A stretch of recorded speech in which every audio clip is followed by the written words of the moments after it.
이 시간 함께 나눈 하나님의 말씀은 구약성경 사사기 9장 1절에서 15절까지의 말씀 함께 보겠습니다.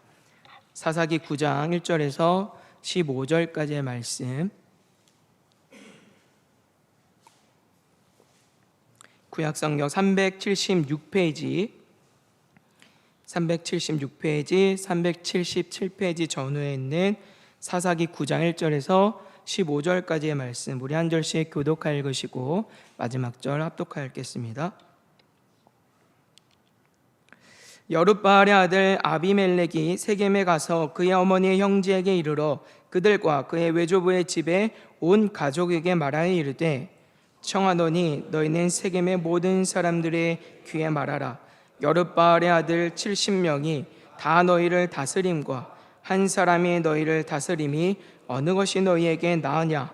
또 나는 너희와 골육임을 기억하라 하니, 그의 어머니의 형제들이 그를 위하여 이 모든 말을 세겜의 모든 사람들의 귀에 말하매 그들의 마음이 아비멜렉에게로 기울어서 이르기를 그는 우리 형제라 하고, 바알벌이 친전에서 은 70개를 넣어 그에게 주매 아비멜렉이 그것으로 방탕하고 경박한 사람들을 사서 자기를 따르게 하고, 오브라에 있는 그의 아버지 집으로 가서 여룻바알의 아들 곧 자기 형제 70명을 한 바위 위에서 죽였으되, 다만 여룻바알의 막내 아들 요담은 스스로 숨었으므로 남으니라. 세겜의 모든 사람과 말로 모든 족속이 모여서 세겜에 있는 상수리 나무 기둥 곁에서 아비멜렉을 왕으로 삼으니라. 사람들이 요담에게 그 일을 알림해 요담이 그리심 산 꼭대기로 가서 서서 그의 목소리를 높여 그들에게 외쳐 이르기를, 세겜 사람들아 내 말을 들으라. 그리하여야 하나님이 너희의 말을 들으시리라. 하루는 나무들이 나가서 기름을 부어 자신들 위에 왕으로 삼으려 하여 감람나무에게 이르되, 너는 우리 위에 왕이 되라 하매, 감람나무가 그들에게 이르되, 내게 있는 나의 기름은 하나님과 사람을 영화롭게 하나니 내가 어찌 그것을 버리고 가서 나무들 위에 우쭐대리오 한지라. 나무들이 또 무화과 나무에게 이르되, 너는 와서 우리 위에 왕이 되라 하매, 무화과 나무가 그들에게 이르되, 나의 단 것과 나의 아름다운 열매를 내가 어찌 버리고 가서 나무들 위에 우쭐대리오 한지라.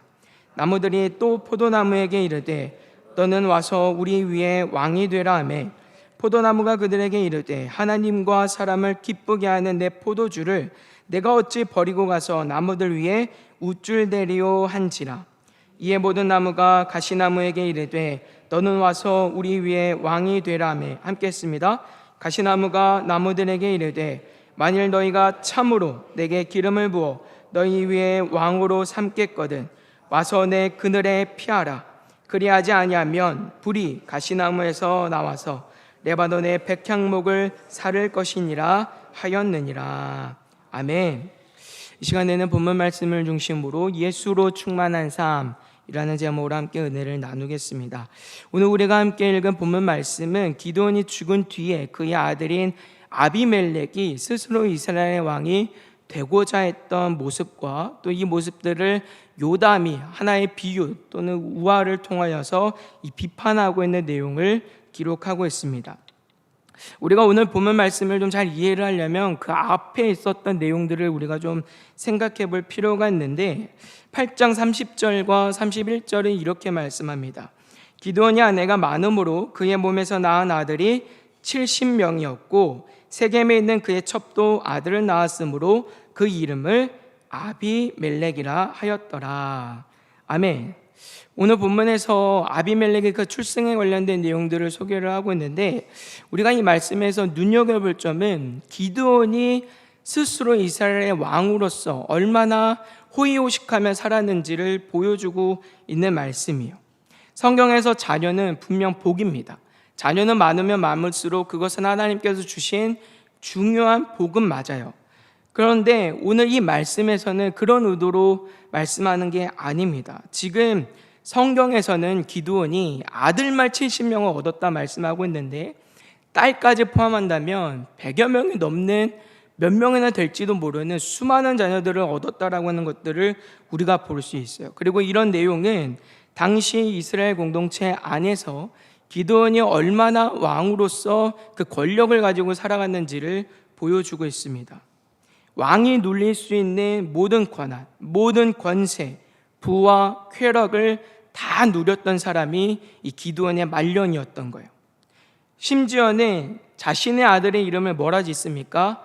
나의 아버지는 왕이다, 이런 뜻을 가진 아비멜렉이라고 이름을 붙이고 있을 정도였습니다. 오늘 본문의 비극이 바로 여기에서부터 시작을 하는 거예요. 8장 31절에서 아비멜렉의 출생에 대해서 기드온이 세겜에 있는 첩을 통해서 낳은 자녀다라고 이제 밝혀주고 있는데, 세겜이라고 하는 지명 그리고 첩이라고 하는 표현을 성경이 의도적으로 밝혀주고 있다라고 하는 것은 아비멜렉의 어머니가 세겜 지역에 있는 이방 여인이었다라고 하는 것들을 의미하는 것이고, 또 그렇기 때문에 이 아비멜렉은 기드온의 모든 영광을 다 상속받을 자격이 없는 자였다라고 하는 것을 우리에게 의미하고 있어요. 그러니까 그의 아버지는 이스라엘의 왕으로서 누릴 수 있는 모든 것들을 누렸고 살았지만, 정작 그 아들 이 아비멜렉은 그 기드온으로부터 무엇 하나 제대로 상속받을 수 없는 그런 상황이었다라고 하는 거예요. 무엇보다 아비멜렉이 기드온의 몇 번째 자녀인지는 모르지만 그의 배다른 형제들이 남자만 70명이었다. 거기다가 아비멜렉의 출생이 이방 여인을 통해서 낳은 자녀였다라고 하는 사실은 그가 기드온 그리고 그의 형제들 그리고 이스라엘 공동체 안에서 소외당하고 있을 상황이었다라고 하는 것을 우리가 생각해 볼 수 있어요. 뿐만 아니라 8장 35절에 이렇게 말씀합니다. 또 여룻바알이라는 기드온이 이스라엘에 베푼 모든 은혜를 따라 그의 집을 후대하지도 아니하였더라. 아멘. 여기 후대하지 않았다라고 하는 말은 원어적으로 살펴보면 어떤 사람이나 어떤 단체에 지속적이고 변함없이 보이는 충성들을 이제 말해요. 그러니까 당시 이스라엘 백성들이 기드온이 죽자마자 기드온에게 보였던 충성 그리고 여러 가지 물질로 섬겼던 그 헌신들을 다 후손들에게는 주지 않았다라고 하는 것이죠. 이로 보건대 아비멜렉은 그가 원하는 상황은 아니었지만 소외와 큰 결핍 속에서 상처 속에서 살아갔던 사람이었다라고 하는 것을 우리가 생각해 볼 수 있습니다. 그리고 이제 그는 이스라엘의 왕이 되어서 그가 취할 수 있는 모든 것을 수단과 방법을 가리지 않고 취하여 그의 모든 결핍을 만족시키려 합니다. 오늘 본문 1절과 2절에 이렇게 말씀해요. 여룻바알의 아들 아비멜렉이 세겜에 가서 그의 어머니의 형제에게 이르러 그들과 그의 외조부의 집에 온 가족에게 말하여 이르되 청하노니 너희는 세겜의 모든 사람들의 귀에 말하라. 여룻바알의 아들 70명이 다 너희를 다스림과 한 사람이 너희를 다스림이 어느 것이 너희에게 나으냐? 또 나는 너희와 고륙임을 기억하라 하니. 아멘. 아비멜렉이 세겜으로 갑니다. 그리고 그의 외가에 의탁하여서 그들이 자신을 이스라엘의 왕으로 지지하기를 요청하고 있어요. 이는 이스라엘 공동체 안에서 정치와 권력 기반이 약했던 기드온이 자신의 권력을 공공히 하기 위한 목적에서 에봇을 만들었던 것처럼 아비멜렉도 그의 정치적인 기반을 공공히 하기 위한 목적에서 이 혈연 관계를 이용하고 있는 모습들을 우리가 보게 됩니다. 특별히 여기서 한 가지 더 중요한 점은 기드온은 겉으로라도 이스라엘의 왕이 되기를 주저하는 모습을 보였던 반면에 아비멜렉은 적극적으로 스스로가 왕이 되고자 해요. 아비멜렉은 그가 왕이 되고자 하는 이 야욕을 숨기지 않습니다. 우리가 사사기를 통해서 계속 살펴가지만 이스라엘의 진정한 왕은 하나님이세요. 그렇기 때문에 이스라엘의 지도자 그리고 이스라엘의 왕은 진정한 왕이신 그 하나님의 통치와 다스리심을 실현하는 자이고, 하나님의 사람은 늘 언제나 그래서 하나님께서 직접 세우십니다. 왕이 되고 싶어서 서는 사람들은 아무도 없어요. 아브라함도 그랬고 모세를 시작으로 기드온에 이르기까지 그들 중 누구도 스스로가 나서서 하나님의 사람, 하나님의 일꾼, 하나님이 세우신 왕으로 살아가려 했던 사람은 한 명도 없습니다. 오히려 이들은 하나님의 부르심 앞에서 때로는 숨기도 하고, 때로는 도망치기도 하고, 때로는 의심했던 자들이에요. 그러나 하나님께서는 정말 믿음 없어 보이고 정말 안 될 것 같은 그런 사람들을 택하여 잡으셔서 하나님의 왕되심을 나타내 보기를 기뻐하셨습니다. 그런데 지금 아비멜렉은 이 모든 것을 다 무시하고 스스로가 권좌에 앉으려 하고 있는 것이죠. 이 일이 얼마나 가증하고 얼마나 하나님 앞에서 불의한 일인가를 생각하지 않고 여기에 대한 하나님의 갚으심에 대해서도 조금의 두려움이 없는 모습들을 보여주고 있어요. 특별히 지금 아비멜렉이 도움을 얻고자 했던 이 외가 사람들, 이 사람들이, 이 세겜 사람들은 어떤 사람들인지 잘 보시기 바랍니다. 다 바알 숭배자들이에요. 4절 말씀에 바알불이 친전에서 은 70개를 내어 그에게 주매 아비멜렉이 그것으로 방탕하고 경박한 사람들을 사서 자기를 따르게 하고 말씀하고 있는데, 여기서 바알불이 탈 때 브릿이라고 하는 단어는 언약 또는 계약이라고 하는 의미를 가지고 있어요. 그러니까 바알브릿이라고 하는 말을 우리가 생각을 해보면 바알과 언약 관계, 바알과 계약 관계에 있는 그런 것들이 이제 의미를 하고 있는 것이죠. 마치 하나님의 백성들이 하나님의 언약 안에서 언약 백성으로 살아가는 것처럼 지금 세겜 사람들은 어떤 사람들인 거예요? 바알과 언약맥을 맺은 사람들. 얼마나 이 사람들이 바알 숭배에 깊이 빠져 있는 사람들인지를 성경은 우리에게 보여주고 있어요. 특별히 이 일들이 세겜 지역에서 일어나고 있다라고 하는 것을 여러분 주목해 보셔야 합니다. 세겜은요, 이스라엘 역사에서 굉장히 중요한 장소 중에 하나예요. 왜냐하면 이곳에서 여호수아가 죽기 전에 그 백성들을 다 모아놓고 하나님의 언약을 다시 가르치고 다시 갱생했던 장소가 세겜이었고요. 야곱의 아들 요셉의 뼈가 묻힌 곳도 이 세겜이었고요. 또 이 세겜에는 하나님이 율법 가운데 주신 도피성의 제도도 마련이 됐던 것이 이곳이었기 때문이요.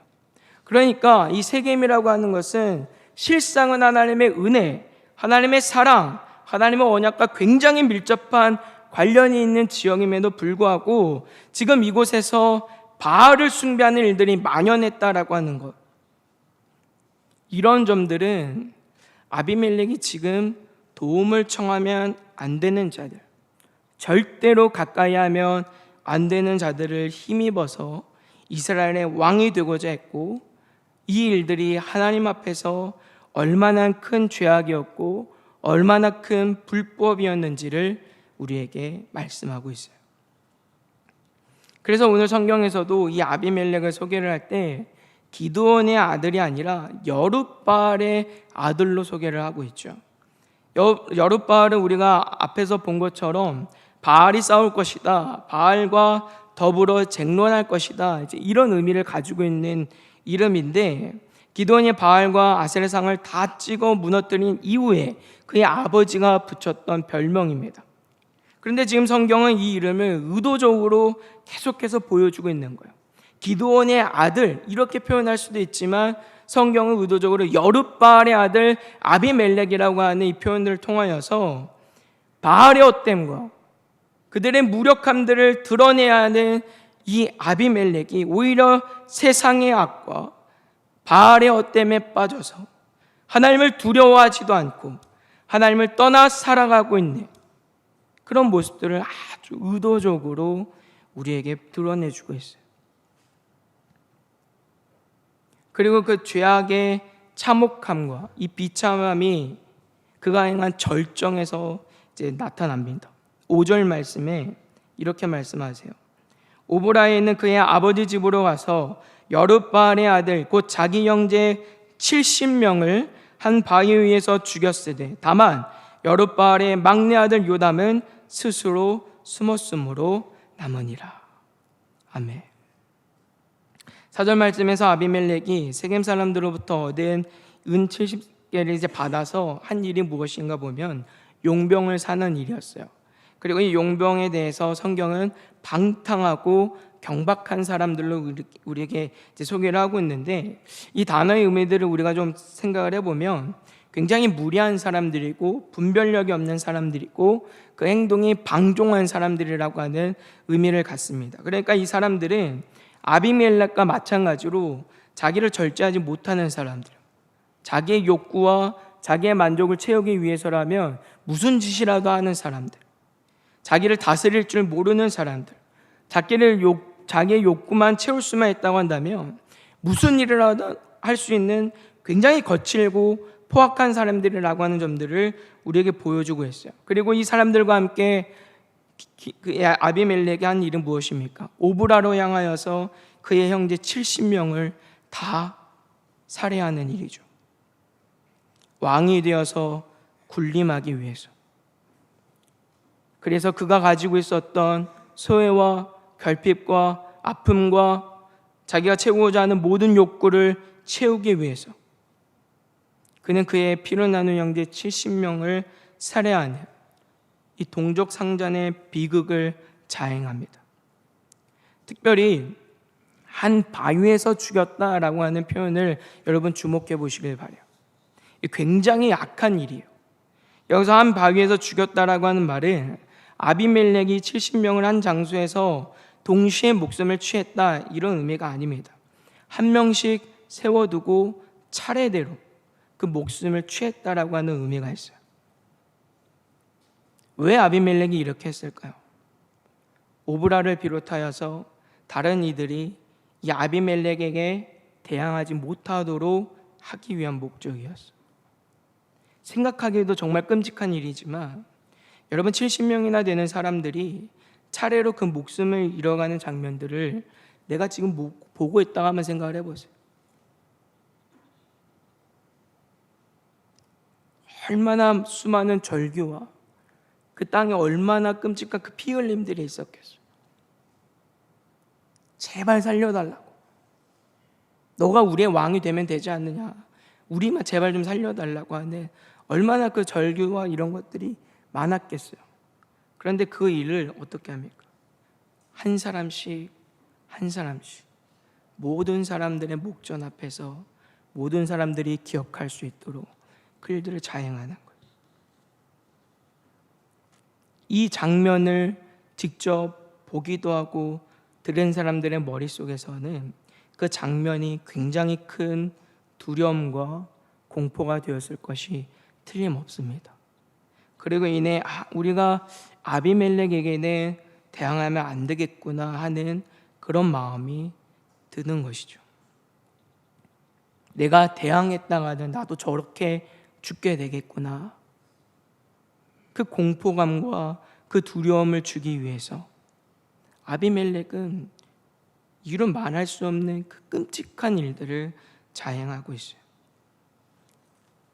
이처럼 성경은 아비멜렉이 그 성경이 굉장히 포악하고 악독한 자다라고 하는 사실들을 여러 가지 내용들을 통하여서 우리에게 소개하고 있습니다.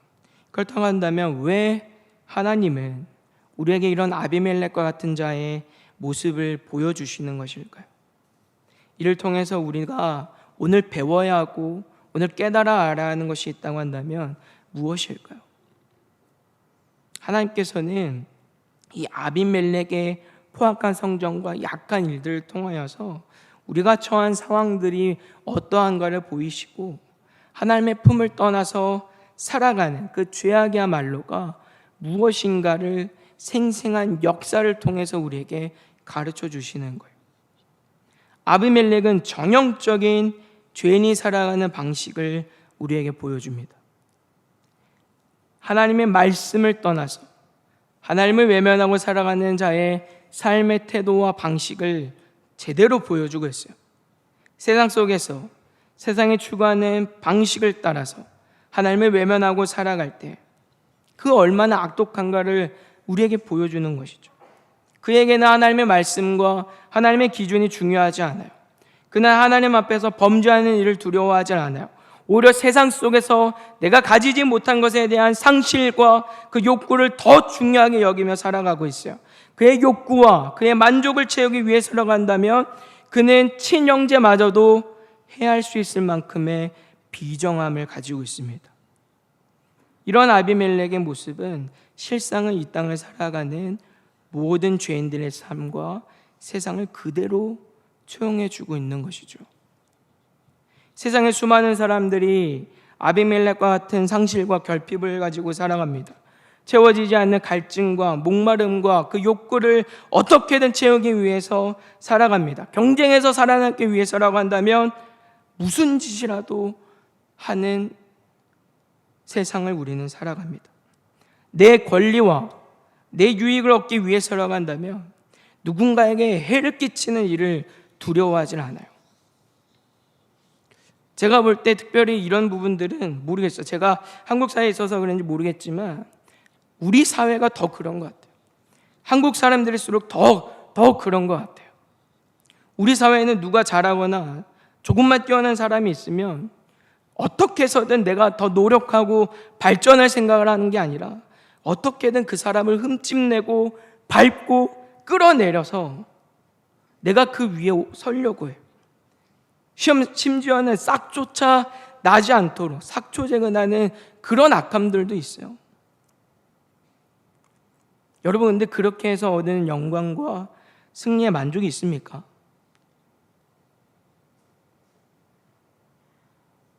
오히려 세상은 그렇지 않다라고 우리에게 보여주고 있어요. 성경만이 말씀하고 있는 게 아니라 우리가 마주하고 있는 현실이 그런 것들을 보여주고 있다는 말이에요. 우리가 뉴스에서 만나는 여러 가지 사건들, 사고들이 있지만 그 중에서도 가장 요즘에 많이 이슈되는 문제들이 마약이나 도박 같은 어떤 중독의 문제들일 거예요. 그리고 그 사람들의 면면을 보면요, 야 도대체 이 사람들이 뭐가 부족해서 이런 일을 한 거지 싶은 모습들을 보는 것이죠. 나름대로 사회적 지위도 있고요, 돈도 있고요, 명예도 있고요, 세상에서 자랑할 만한 것들, 성공할 만한 것들 다 있어요. 도대체 뭐가 부족할까 싶은데 그럼에도 불구하고 그들의 모습을 볼 때 여전히 채워지지 않는 갈증과 욕구들이 있다라고 하는 것을 보게 됩니다. 더 많은 것을 가지려 하고 누리려 하고, 마치 기도원과 같이 내가 할 수만 있다고 한다면 모든 쾌락과 모든 것을 다 누리려고 하는 모습들이 세상의 모습이라는 거예요. 심지어는 내가 뭔가를 이뤘음에도 불구하고 그 인생 가운데 허무함과 공허함을 느끼고 이리저리 방황하고 헤매면서 삶의 더 큰 자극과 더 큰 쾌락을 쫓아서 그 인생이 망가지는 모습들도 우리는 보게 됩니다. 하나님을 떠나서 죄인의 방식을 따라서 세상의 방식을 따라서 만족과 욕구를 채우기 위해서 아무리 노력하고 무엇인가 성과라 여길 만한 무엇인가를 이룬다 하더라도요, 그 삶은 아무것도 남아있지 않는 거예요. 그 성경이 우리에게 말씀하는 것이고, 성경만이 아니라 우리가 경험하고 보는 현실의 그것을 우리에게 말하고 있어요. 이것이 우리가 아비멜렉을 통해서 보아야 하는 우리의 상황이죠. 그래서 하나님은 우리의 참된 만족이 오직 하나님 안에 있음을 다시 거듭 말씀하시면서 하나님 안에 살아가는 삶을 살아갈 수 있도록 거듭하여 우리를 촉구하십니다. 이어지는 7절과 15절까지의 말씀은 아비멜렉의 악행으로부터 도망친 요담이라고 하는 사람이 하나의 우화, 하나의 이 비유를 통하여서 아비멜렉과 세겜 사람들이 행한 이 악행을 고발하고 있는데, 내용은 이래요. 하루는 나무들이 감람나무와 무화과나무와 포도나무를 자신들의 왕으로 삼으려 합니다. 그런데 여기서 주목할 점은 감람나무나 무화과나무나 포도나무는 이스라엘의 농업 경제에 있어서 주산물이었다라고 하는 거예요. 그러니까 굉장히 귀한 가치를 가진 이제 나무들을 특별히 언급하고 있는데, 이것은 충분히 스스로가 왕이 될 만한 역량과 자격을 갖췄던 것처럼 보여지고 있는 것이죠. 근데 중요한 건 무엇이냐면 이 세 나무가 다 왕이 되기를 거절했다라고 하는 거예요. 9절에 보시면 감람나무는 자신의 기름이 하나님과 사람을 영화롭게 하는데 사용해야 되는데 내가 어떻게 이 일을 포기할 것이냐라고 하면서 왕이 되기를 거절합니다. 11절에서 무화과 나무는 나의 단 것과 나의 아름다운 열매를 맺는 일을 포기할 수 없다, 이렇게 말을 하고 있고, 13절에서도 포도나무도 하나님과 사람을 기쁘게 하는 내 포도주를 나는 포기할 수 없다라고 그렇게 말하면서 왕이 되기를 거부하고 있어요. 내용은 서로 달라 보이지만 실상 모두 동일한 이유로 왕이 되기를 거절하고 있습니다. 그들이 취하고자 하는 영광 그리고 그들의 만족은 스스로를 높이는 데 있지 않았어요. 오직 하나님 안에서 하나님이 목적하신 뜻에 따라서 살아가는 일이야말로 자신의 영광이고 그것이 만족이었다라고 하는 것을 나무들 통하여 성경은 말씀합니다. 이것이 우리가 그리스도인으로서 하나님의 말씀 안에서 하나님 안에서 살아가야 하는 이유이고 우리가 취해야 되는 우리의 영광이에요. 그러나 반면에 가시나무는 그렇게 하지 않습니다. 15절에서 가시나무는 자신을 왕으로 삼지 않으면 불을 내어 레바논의 백향목을 다 사릴 것이다 라고 이렇게 경고하고 있어요.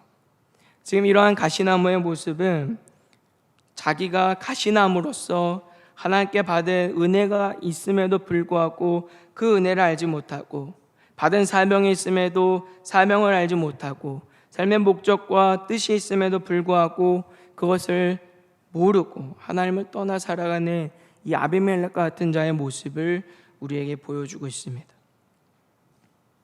사랑하는 여러분, 감람나무, 무화과나무, 포도나무는 서로 다 달라요. 서로 비교해 보자면 뛰어나 보이는 점도 있고 또 부족해 보이는 점도 있을 수 있어요. 그러나 중요한 것은 무엇입니까? 그가 얼마나 더 많은 것을 가졌고 얼마나 소유한 것이 많고 적은가, 무엇을 가지고 있는가, 이게 중요한 것이 아니에요. 이 나무들의 만족은 오로지 하나님 안에서 발견되고 하나님 안에 주어진 것들로 만족이 있다, 그 말이에요. 감람나무가 굳이 포도나무의 역할을 할 필요는 없어요.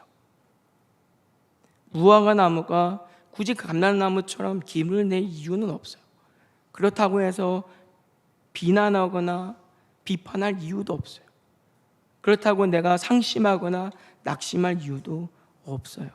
감람나무도 무화과나무도 포도나무도 하나님 안에서 각자 받은 은혜가 있는 것이고 그 은혜로 사는 거예요. 없어서 그 상실감과 그 채워지지 않는 욕구 때문에 괴로워하고 눈물 짓고 살아가는 것이 아니라 이미 내가 하나님 앞에 받은 것에 감사하면 되는 거예요. 그게 만족이에요. 오늘 우리가 그런 삶을 살아가야 돼요. 우리가 만족하고 목마르지 않을 수 있으면 우리가 이 땅을 살아갈 때 정말 필요한 모든 것들이 다 채워져서 갖는 만족이 아니에요. 우리 주님이 나의 평안을 너에게 주노라 라고 말씀하실 때 그 평안과 그 만족은 그런 조건에 있지 않는 거예요. 눈물 짓고 때로는 아픔도 있고 방해도 있고 고난도 있고 어려움이 있어도 가질 수 있는 만족이에요. 하나님 안에서 하나님의 모든 충만하신 것을 이미 우리는 입은 사람들이기 때문이에요. 내가 가지 못한 것이 아니라 내가 이미 받은 것이, 내가 이미 가지고 있는 것이 하나님의 은혜임을 알기 때문이고 그 가치가 얼마나 큰 것인지 알기 때문이고 이것이 우리가 예수 그리스도 안에서 목마르지 않을 수 있는 이유인 거예요.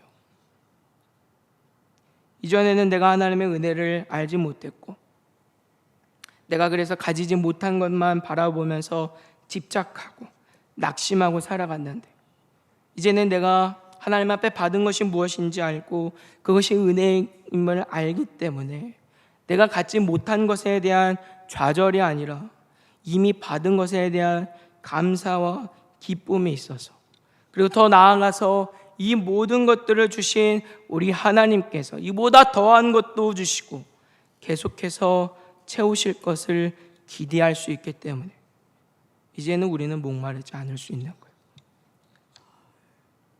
예수님까지 받았잖아요. 성령님까지 받았잖아요. 세상에 둘도 없이 비교할 수 없는 그 생명을 받았고 하나님의 자녀가 되는 권세까지 받았어요. 우리가 이 가치를 안다고 한다면 우리가 목마를 이유가 무엇입니까? 왜 세상에 없는 것들 때문에 낙심하고 불안해하고 두려워하며 살아가야 합니까? 그럴 필요가 없는 것이죠. 감람나무가 감람나무이기 때문에 만족할 수 있는 것처럼 오늘 우리도 하나님 앞에서 내가 나이기 때문에 만족하고 감사할 수 있는 은혜가 있게 되기를 주님의 이름으로 소망합니다. 사랑하는 성도 여러분, 오늘 우리는 아비멜렉과 요담의 이 고발을 통하여서 오직 하나님 안에서 참된 만족과 기쁨이 있음을 다시 한번 생각합니다. 우리가 이 은혜를 따라서 온전히 살아갈 수 있기를 주님의 이름으로 소망합니다. 하나님이 기뻐하시는 것은 우리가 세상에서 이름을 내고 좋은 어떤 성공이라고 하는 열매를 거두기 때문이 아니에요. 그것과는 전혀 상관이 없어요. 물론 세상에서 우리가 이 땅을 살아갈 때 필요한 것들이기 때문에 그냥 다 버려야 된다, 그런 의미는 아닙니다. 주어진 기회 속에서 최선을 다하고 얻어지는 열매가 있으면 감사할 수 있어야죠. 그러나 그것은 때때로 우리가 하나님 안에서 하나님의 말씀 안에서 살아갈 때 우리를 도우시고 우리를 격려하시고 우리를 위로하시는 하나님의 사랑의 측면으로 받아야 하는 것이지, 그래서 더 열심히 주를 위해 살아가고 하나님의 말씀대로 살아가고 더 주님의 몸된 교회를 섬기며 살아가야 하는 것이지, 더 세상의 것을 추구하며 살아가는 이유가 되어서는 안 됩니다. 그래서 오늘 말씀 통하여서 세상의 방식과 이 죄악의 방식은 결국 만족함이 없다, 모든 것이 다 헛되다라고 하는 것들을 꼭 기억하시고 주님 안에서 주님의 말씀을 따라서 하나님이 주시는 참된 만족과 그 기쁨과 소망을 가지고 살아갈 수 있는 저 여러분들 다 되시기를 주님의 이름으로 소망합니다.